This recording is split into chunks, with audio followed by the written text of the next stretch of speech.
the first diecast review video on Team Bombersports TV for 2013. And it's another different kind of diecast review video. I've already branched out from NASCAR diecast reviews, which was the standard thing on this channel, into V8 supercars at the end of last year. I'm going to bring you something a little bit different again. I'll show you. There'll be a clue up on the screen. Pretty big clue actually, it's just giving away what the car is. Let's bring it in. As you can see, that is not a V8 supercar or a NASCAR.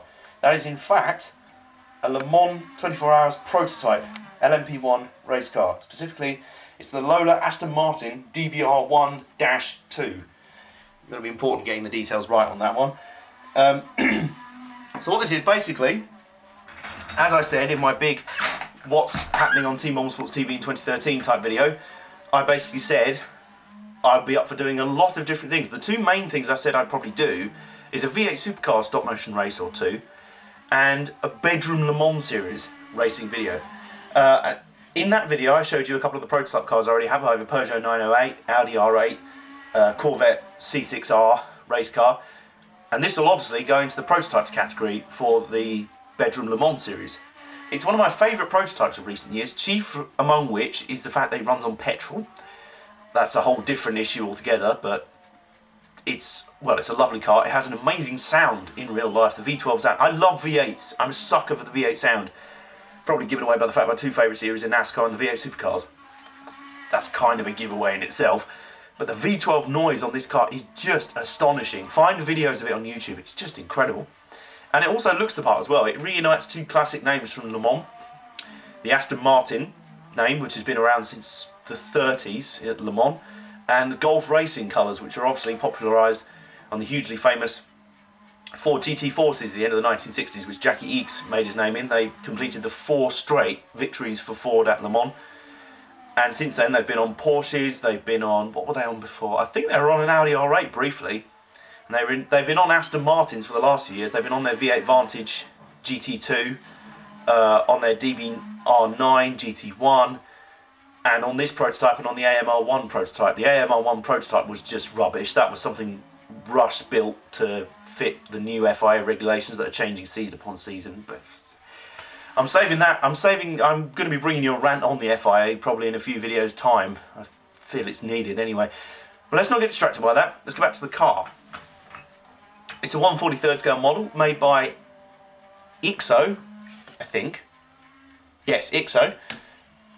I'm well researched for this review. And I picked it up in a local model zone shop for all of £20 when it should have been upwards of £40 and £50. Most of the prototype models are about that price, and F1 car models as well, which I may be getting this year, funds allowing, we'll see. So when I saw this on the shelf with a sale down to £20 icon on it, I had to get it. So let's have a look and see if it was worth the money well spent on such a bargain. There are a few variants of this car. American viewers may recognise the Muscle Milk variant, which was white and kind of grey and black. That was the one that raced in the ALMS mostly. This was the factory effort that raced at Le Mans and in Europe, and I believe it ran at the Petit Le Mans.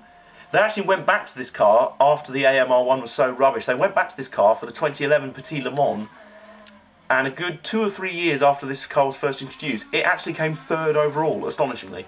So it's got some longevity. And as far as I know, it's actually the fastest ever petrol prototype at Le Mans. Notice I said petrol, because again, I'm not going into that state. Focus on this review. So let's have a look around the model. As you can see, there's the front end, very distinctive front end there, with the tall kind of light. It reminds me a bit of the Toyota GT1. If anyone's played any of the Gran Turismo games, you'll know the Toyota GT1.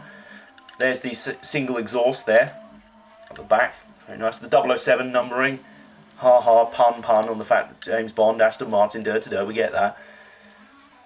Actually, when I went to buy it in the shop, the guy went, hang on a minute, do you mean one of the James Bond Aston Martin models? I went, no, I mean the race car with 007 on it. So, it's got nice black wheels. It's nice detail for an IXO model. One problem with IXO models, as you can see, absolutely no detail on the bottom. Absolutely none. But it's more than made up for the fact that you can see all the aerial detail there. There's some detail in the cockpit, not a huge amount though. So, if I was being really honest, if I'd paid £40, £50 for this, I'd say I'm not sure I was getting value for money on this.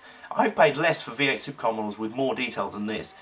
But the fact is I paid £20 for this as it was on sale, and I think £20 to £30 is more reasonable for models like this, especially ones that are a few years old. Maybe you pay £40 for a model that's a brand new one, literally out this year.